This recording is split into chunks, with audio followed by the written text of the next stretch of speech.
O Not paano? necessarily. Ito kailangan sabihin ko, palagi kasing sinasabi ng mga ibang tao, I am trying to defend the Discayas. No, I am trying to maintain what the law says and provides. Dahil alam ko na wala namang sinasabing restitution, gusto naman nilang magpa-cover para sa ganun, may protection naman sila because they are aiding the state to prosecute kung sino-sino may kasalanan dito. Bakit hindi natin i-apply ang batas?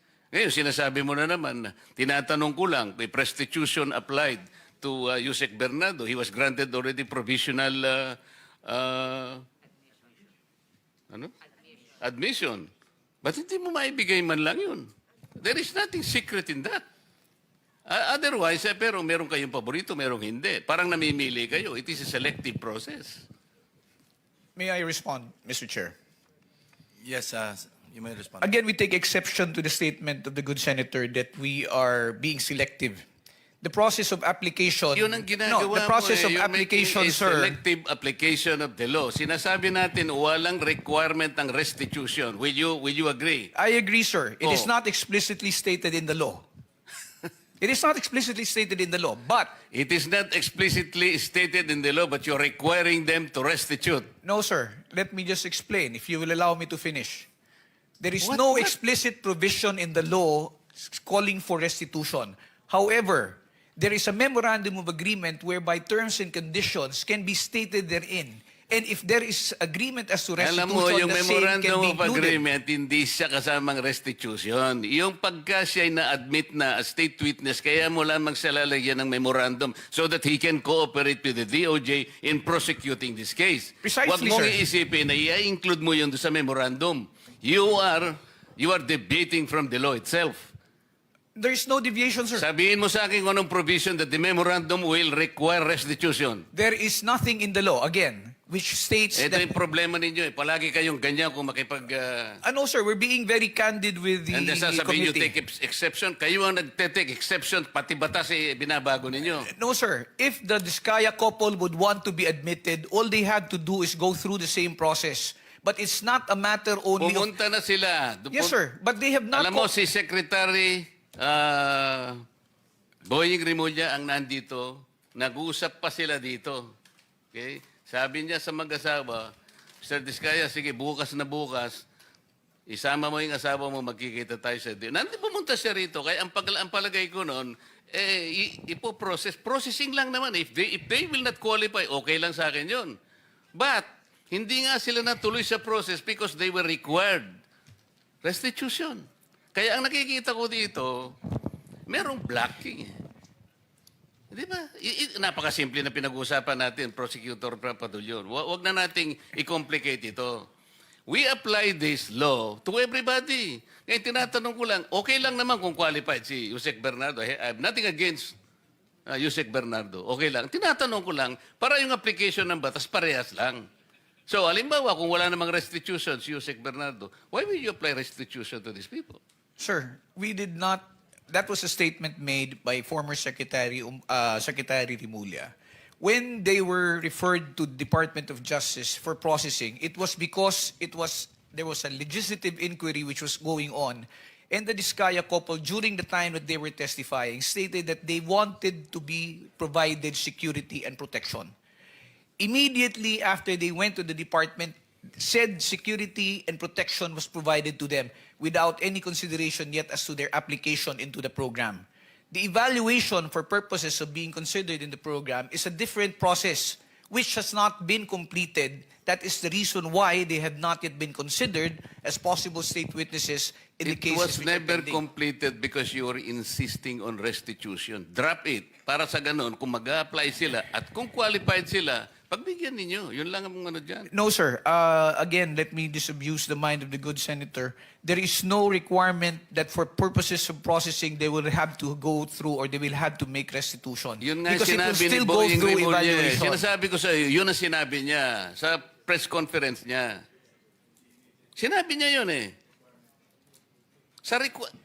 Alam mo, mag-a-apply lang eh, sinasabi ko. Kung ang restitution mangyayari at the end of, let's say, napakita talaga na meron silang pananagutan sa batas, later on, restitution is talagang kailangan. Pero nag-a-apply lang yung tao eh. Kaya nga, Witness Protection and Benefit Program. There is no reason to burden these people for another requisite which is not even in the law. So kung qualified sila, i-process natin. Kung nag-qualify, salamat. Kung hindi sila nag-qualify, wala tayong magagawa. Mr. Chair, it is not as if the reason why they are not being processed is because of the restitution that you mentioned. The fact is... Prosek, ang sinasabi ko, hindi, yun ang naging unang dahilan kasi, kaya siguro nabanggel ito. Maraming procedures dyan. Kaya lang, ang sinasabi ko, ang pinipilit kong ipaintindi sa'yo, ay yun doon pa lang doon pa lang na-stop na sapagkat pinilit ni Secretary Boying, mag-restitute ka muna. Sabi ko, nawala na. Mr. Chair, kung ang gagustuhan po ng Diskaya couple is makonsider sila o ma-process sila, let's take away the aspect of restitution. But they have to comply first with the requirements, which is the submission of the affidavits to justify the department being able to evaluate the same. Let's not talk about restitution. Tapos na. Okay na yun. So wala nang restitution. Mr. Diskaya, Ms. Diskaya, kung talagang gusto nyo at kung gusto nyo mag-apply talaga, ayun, wala nang restitution. Pero kailangan mag-qualify kayo. Kung hindi kayo qualified, wala tayong magagawa.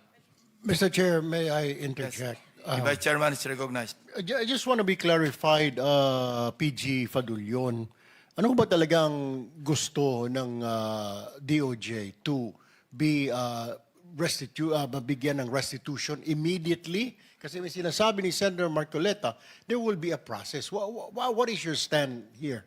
Sir, my position is this, if I may. Restitution, Senator Marcoleta is correct when he pointed out that restitution is not a requirement under the WPSB law. It Okay. is, as I said, it is not explicitly stated there. However, when the process of when the witness who applies to to be admitted into the program is evaluated, and for example they qualify, their qualification is now subject of a memorandum of agreement between the department represented by the secretary and the applicant. Now, in the memorandum of agreement, there are terms and conditions that may be agreed upon or imposed by the parties, and restitution is part of them. If I may be allowed to explain further, kung halimbawa po meron po tayong witness na nag-a-apply sa programa, at sinasabi na nila, I am remorseful, ako po ay nagkamali, ako po ay nakakatanggap ng pera, naggaling sa nakaw o hindi sa matamang paraan, at ito po ay sosoli ko. Sasabihin po ba ng department, hindi naman kasi part ang restitution dito, so hindi mo kailangan magsoli.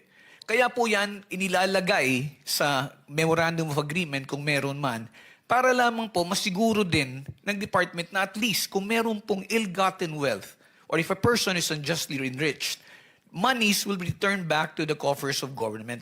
Remember, sir, if one is covered under the program, one of the results would be if there is a case where they will be testifying as a witness, they will not be included in the information anymore. And if they're not included in the information, it means they have no criminal liability and forfeiture will not lie as against them. A process which will happen much later. Okay, so Republic Act 6981, PG Padulyon, Section 5, it states na to comply with legal obligations plus to cooperate with respect to all reasonable requests. Ang tanong ko po ngayon, ano ba ang mga unreasonable sa pagbabalik na ninakaw na yaman? Can you give me some? Let me just be clarified, Mr. Chair. Ano po ang ano ang reasonable kung magbabalik po? Kasi ang sabi, legal obligations, reasonable requests. So it's a reasonable request. Pero it doesn't mean to say na you are, it's their obligation. Is that Yes, sir. correct? Yes, sir. Kasi po, kasama po yan dun sa pagpapakita po ng pagsisisi ng kung sino man pong aplikante na sinasabi niya, kung ako po ay may nakuhang yaman sa pamamaraan na hindi po legal, at ako po ay humihingi ng kapatawaran, at ako po ay willing na tumistigo, at isosoli ko po. Natural po, ipapalagay po natin yan sa loob ng Memorandum of Agreement, at yan po ay mapupunta sa gobyerno. Kaya po, ang tanong ko po ngayon sa PG Padulyon is that reasonable ba o unreasonable ang pagbabalik ng pera na kinuha sa taong bayan? Which is which? It is definitely not unreasonable. I would say it is only reasonable and within reason to return the same. Thank you, Mr. Chair. Hypothetical, halimbawa, nag-apply yung couple, Diskaya couple. Sinabi nila, halimbawa, papasok sila sa MOA. Okay, ito po yung aking mga account numbers, ito yung bangko. Willing po akong i-waive kung magkano man ang laman nitong account number na ito. Tama po ba yung hypothetical situation na ganon? That would be one correct means, Mr. Chair. Or halimbawa, ito po yung estimate ko na kinita ko sa aming pagkokontrata na merong ghost project. Nag-estimate siya. Nagbigay siya sila ng estimated amount na sa tingin ninyo acceptable kasi yun ang base rin sa reasonable na computation. Kasama rin yung sa MOA. That will also be included in the MOA, So sir. hindi immediate na Hindi po pagpasok nila, babayad na kagad sila. Parang extortion yun. Yes, sir. Hindi po immediate. Kasi mangyayari niyan is parang you paid your way to be able to be admitted. Parang you buy your Yes, way sir. in to the Yes, program. sir. Ito po, it's a So necessary... merong miscommunication. Yes, sir. Wala nga sa batas ang restitution, pero it could come later. Yes, sir. Parang as a pledge, as a commitment. Yes, sir. That is correct, Mr. Chair. Thank you. Mr. Chair, ikaw na nga hindi man hidden wealth Sorry. pinag-uusapan Mrs. dito. Diskaya wants to say something. Can we allow her? Pwede natin magsalita ka muna. Yes po. Miss. I-confirm ko lang po kasi with what attorney Fadulyan said na meron kaming we were given temporary security. Definitely we weren't kasi I had to get our own security for me and my kids after the session here where we mentioned the 17 congressmen. So hindi po kami nabigyan ng DOJ ng any security whatsoever. And then yung sinasabi na hindi kami nakikipag-cooperate. Actually, the affidavits that they were requesting were prepared and we were ready to give it to DOJ. Pero kasi we were required to restitute first. So hindi namin You were required to restitute. Oo, How much?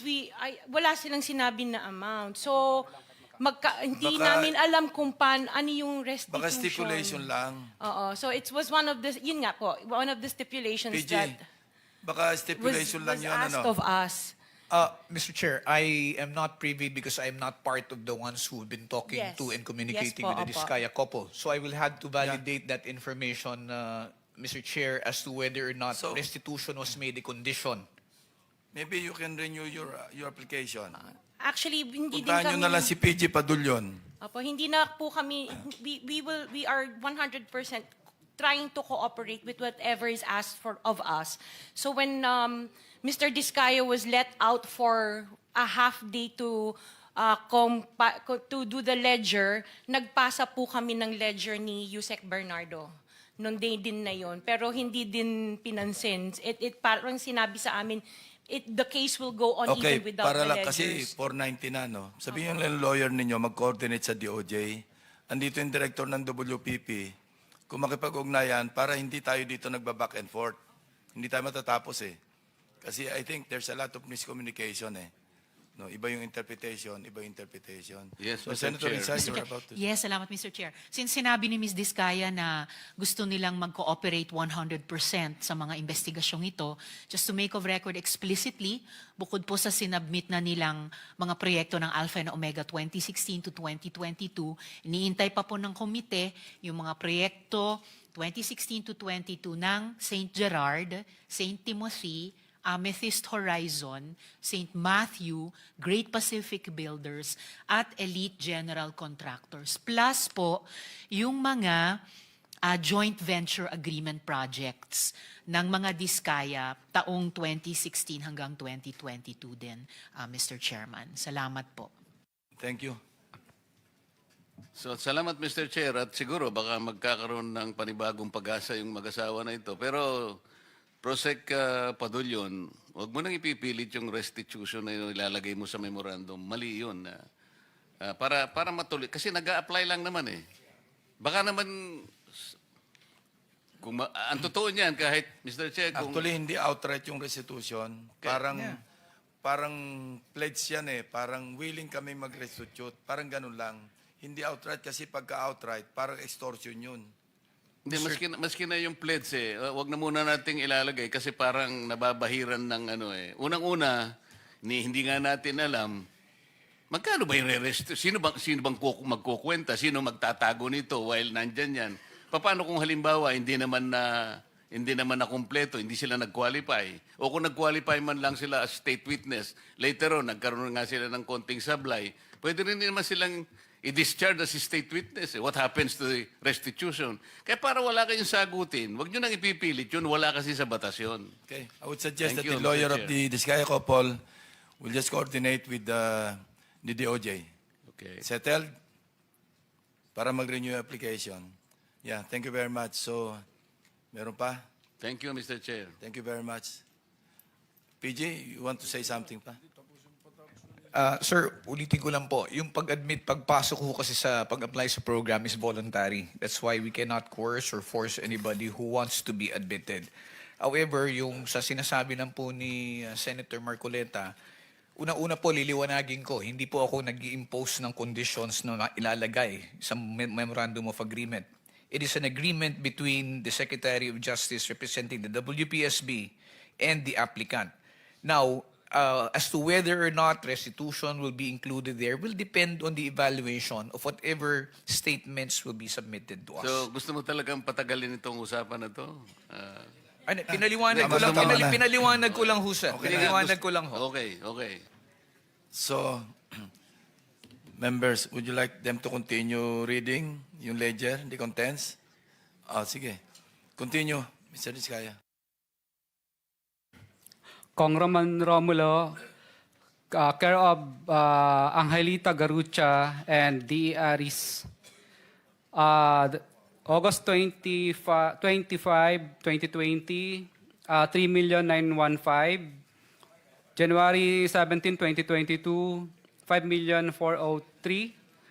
January 17, 2022, 2,058,000. February 14, 2022, 5,487,000.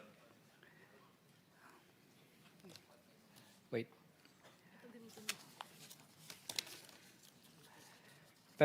April 8, 2022, 2.6 million. February 6, 2023, 2.6. February 6, 2023, 7.2. March 3, 4.8. March 25, 9.7. March 5, 21.2. March 7, 7.077. May 30, 14,152. May 30, 14,699. Okay, Mr. Diskaya, ganito lang. Isabit nyo na lang yan. Kailan kayo pwedeng bumalik para kunin ang lahat? Papayagan uli kayo ni Senate President na lumabas ng Senado. Kasi sabi ni Sergeant at Arms, marami raw. Sabi ko, sana binitbit nyo na lang lahat, kinarga nyo na lang lahat. Your Honor, Sabi kung niya raw- mabibigyan niyo po sana ako wala sa detention ko. Yun nga, hindi. Kahit Sabi ko- gabi po, gagawin ko. Okay, papayagan ka namin uli. Susulat ako kay Senate President kung kailan. Pero kunin nyo na lahat, hindi nyo pabalik-balik. Gusto mo lang yata umuwi. Totoo po, kasi namimiss ko na po yung mga anak Sige. ko at saka Anyway, yung bahay po namin. Sige, Oho. gagawa ko ng sulat sa kanya. I-arrange na lang natin. Pakisapit mo na lang Your Honor, committee. okay lang po ba? Banggitin ko na rin po yung iba pang mga pangalan na nandito Sige, na dapat babanggitin ko. Hindi ko lang po babanggitin yung mga Alright. presyo nila. Yung susunod po si Kong Marvin Rillo, Kong Dean Asistio, Kong Patrick Vargas, Kong Marivic Pilar, Kong Jojo Ang. Yun po muna partial. Mr. Chairman, just a quick intervention. Yes, Senator Win. Narinig ko kanina yung kay Congressman Romulo, may mga pangalan kang binanggit ahead. Ano Yung po? mga pangalan nun? Kay D.E. Aris po yun, tsaka si D.E. Aristotle Ramos, at tsaka si Angelita Garucha dati. Engineer yun ang ng kausap DPWH. Yun ang kausap mo, hindi si Congressman Romulo. With ano po? Ang tawag doon sa ganun? With advice po. Yes. Pero wala kang diretso mo bang kausap si Congressman Romulo o itong dalawang tao ang kausap mo? Itong dalawang tao po na ito ang kausap ko, with ano rin naman po ni Congressman yun. Paano mo alam kung with consent? Kadalasan po, hindi po kami nakakaranas ng hirap, hindi po na mutual terminate yung projects. For example, may mga projects din po kami sa First Metro na nung hindi po kami binasbasan, ay na mutual terminate lang po ang project na yun at nalipat po sa ibang mga license. Kasi mahirap po yun na merong kagaya kanina kay Yusek Bernardo na merong isang taong na may taong nasa gitna, hindi naman diretso sa kanya. Napakahirap naman na ganun yung sitwasyon dahil hindi diretso sa kanya. Observation ko lang, no, kasi base rin kanina sa nabanggit ni Mr. Bernardo. Thank you, Mr. Chairman. Mr. Chair, masingit ko lang din. So, Mr. Diskaya, may layer pa, ika nga, may tao na ito para kay congressman ganito.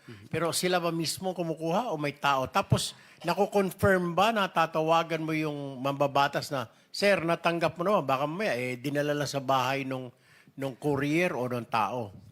Kadalasan mo po, hindi naman po talaga harap sa kahit kaibigan mo na yung congressman, kahit na super friends na kayo, hindi naman po talaga siya harap sa'yo ng personal. Kumbaga, nagbibigay na lang po sila ng instruction. Kadalasan naman po talaga, ang inuutusan talaga nila, kung hindi yung chief of staff, DE, or kung sino pang pinagkakatiwalaan nila. So, yun po ang layers. Pero yung natanggap nila yung pera, tiwala ka na doon sa tao nila na di ba pwede makausap si Kong o may pinapirma ka ba? Ito, papirmahan mo na-receive, etc. Bawal po yun kasi paper trail po yun. So, ibig sabihin po, wala talaga. At talagang walang... So, tiwala na lang. Yes po, mararamdaman mo lang naman po yun na talagang hindi ka binasbasan kapag pinahihirapan ka na. May pahirapan kang makakolekta, pahirapan ka sa lahat, o ano po mga klase ng bagay. Pag yan na po ang naramdaman mo, ibig sabihin, yung pera hindi nakarating. Pati sa collection siguro. Pag, Yes po, opo. collection, Sa collection mo po, mobilization mo pa lang, mahihirapan ka na. Sa next partial collection, kahit siguro tapos mo na yung project, hindi ka pa rin makakasingil kasi hindi mo pa binibigay yung obligasyon. So yun lang ang mga senyales na natanggap nung sponsor mo o nung proponent na yung binigay mo na commission niya, natanggap niya, kaya mabilis pati Opo. hanggang sa collection. Yes po, Your Honor. At minsan po, pag nagkita po kami ng politiko na yon, minsan kadalasan po, nagkakaintindihan na po kami, hindi na kami nagtatanungan, Kong, natanggap mo na ba? Hindi na po yun. Kasi, ano na po, yung parang, alam niya na. Ibig sabihin, parang hindi siya umaangal. Di okay. So senyasan na lang. Opo. Maraming salamat. Thank you, Mr. Chair. Mr. Chairman, before you suspend, just one question to Yusek Bernardo.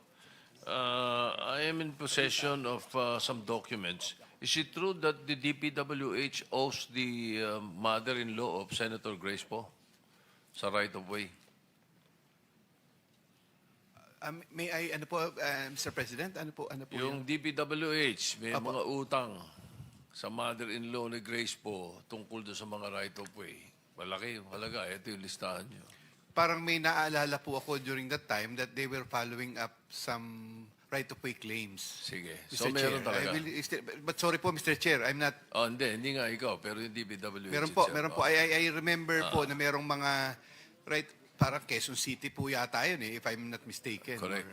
Okay, thank you. I just wanted to clear that. Mr. Chair.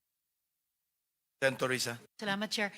Isang huling tanong din bago tayo mag-suspend para sa DPWH Region 7. Sino po ba ang nandirito? Sir Villa, tama po. Kayo pong Regional Director, ano po? So, Sir, tulad ng pagtanong ko kanina sa DNR, Cebu's flood control failed just when Cebu needed it the most. Kaya yung nananatili pong tanong na itutuloy kong itanong sa inyo sa susunod na hearing, why was the JICA DPWH Flood Control Master Plan buried or drowned back in 2017? Sinong tumanggi? Bakit tinalikuran yung planong iyon? And if you could answer or reflect on this together with itong huling tanong ko bago i-suspend ni Chair, tama po ba na yung QM Builders at Kirante Construction Corporation ang gumawa ng 1.9 billion peso flood control project, partikular sa Mananga River, dun po sa Talisay City, Cebu? Madam Chair, good afternoon, Mr. President. As to our information, the cause of the flooding is not merely about the issue on the flood control, but as what it was answered already by the DNR. So, as to the question of if that specific amount of projects being considered for the two contractors, I still have not the exact project that was damaged or that was implemented in that area. So, may I be allowed, ma'am, to check on the records as to what specific projects are you referring within the Mananga? Is it the damage or the constructed one? So that's why we want to set the clarification first, ma'am. Sige po, sa susunod na hearing na lang. Pero nagugulat ako dun sa sinabi niyong hindi niyo pa alam. Kasi dun pa lang sa isang Rappler article, andun na po yung top 5 flood control contractors at itong dalawang itinanong ko sa inyo ay nasa top of the list. Madam Chair, we did have the still in investigation and inventory of the damaged flood control within the Mananga. That's why I'm really sorry to mention that I still don't have the exact amount and the exact numbers. But recently, we are going to have our own investigation on the exact number of projects that was damaged and come up also with the amount of the damages, including the name of the contractors who implemented the project. Maraming salamat, sir, para sa susunod na hearing. And lastly, alam niyo po ba kung bakit sayang yung 8-year-old na flood control master plan para sa Cebu na pwede sarang panangga recently ay binaon sa limot? Actually, Madam Chair, I do have the 2017 part of the completed master plan that was passed through us by UPMO. So we did have the Metro Cebu Integrated Flood Control and Drainage Master Plan. A study before have recorded that based on these reports, the consideration proposal for the immediate projects to be considered as the major proposal was the revetment and the drainage mains. So the secondary proposal is the construction of dams and retentions basins. That's why we did see this master plan to check if how many projects that were included already in the master plan. And sad to say, because of this heavy downpour and unprecedented rainfall intensity, it correlates more on the upland causes of these flash floods. So if we tend to relate that if these projects were implemented during the time that it was completed, maybe it would resolve the issue. So, yun nga po, ang binabanggit lang po rito, ang unang naging parang priority po, based dito po sa master plan, based sa record, is meron pong amount of revetments and drainage mains. Since then, meron po secondary proposal, which is the creation of the dams. So, as time passes po, parang lumalabas po na hindi ho masyadong nabigyan ng consideration yung pag-create siguro po ng isang o dalawang dams doon na suggested because malaking factor din po yung mga nako-consider po regarding po doon sa needed feasibility studies and everything. So, kaya po, siguro po, based on the initiative that the new secretary is doing, that he mentioned that we can immediately consider these measures as part of the solutions that those important components in resolving the possible recurrence of flash floods should be addressed. I'm sorry, Sir Villa. I mean, salamat sa mga pagsagot niyo, pero hindi po pwedeng magturuan lang ang DPWH at DENR dito. Kasi po, kung tulad nung sinasabi ko kanina sa DENR, kung ginawa po ng DENR yung mandato niya upland, at kung ginawa po ng DPWH yung mandato ninyo sa lowland, kahit nakalahati nyo man lang yung kamatayan at damage dun sa mga kababayan natin sa Cebu. So lastly, so sinong tumanggi dun, at least dun sa flood control master plan ng JICA DPWH? Ba't po ito tinalikuran? Ma'am, sorry, Madam Chair. I guess no one refused to consider or refused to not do this master plan. But however po, with the support that given to this major projects or consideration for these dams, we're not part of the priority at then time. So, yun po ang parang pakiramdam lang po namin dito. It was already addressed in the master plan, but still, because of the, siguro po, issue at that time ay kailangan din po ang intervention ng local and other agencies na involved po rito, ay hindi po ito ay naging priority doon sa iba't ibang aspeto po. Yung master plan ay hindi priority, Nino. No po ma'am, hindi ang master plan. I mean po, as part of the included component that infrastructure component that should be included in the master plan is the dam construction, which is the secondary recommendation within the master plan at that time. So, parang ang sinasabi ko po, Madam Chair, so kung ito pong mga revetment walls are being prioritized before, because this was part of the major proposal within the 2017 master plan. I can hear, Mr. Chair, in closing, I can hear yung tone of regret dun sa boses ni Sir Villa. But, you know, not primary components like revetment, drainage, secondary components like dams, retention basins will not build themselves. Kailangan po ipatupad ng DP, kailangan ipatupad ng DENR, kailangan ipatupad ng LGUs at ibang agencies. Hindi pwedeng pagkatapos ng trahedya sabihin ng lahat, hindi kami yun. It's something, it's someone else, it's something else. Hindi eh. Para makabayad utang tayo sa mga namatayan kahit taxpayer sila at inasahan nila ang flood control, para hindi na maulit yung ganitong trahedya, we have to implement good master plans or good plans. I mean, ano lang, para Yes, Madam Chair. Common sense lang po, sir. So, I will, salamat naman po for the initial answers. I'll suspend for now, Mr. Chair. Salamat Thank you. po. Before we suspend, yeah, just to make it of record na yung committee is in receipt of documents like ledger and other items from witnesses Curly and Cesara Discaya with the assistance of counsel consisting of 8 pages. Yeah. And by the way, can you not submit a soft copy na lang, digital? Your Honor, wala po akong ganun. Kadalasan po Saan ang pagkatapos ko pong isulat yan, dinidelete ko rin po. Sinusulat mo, tapos tinatype mo lang? Yes po, Your Wala Honor. kang soft copy? Hindi po.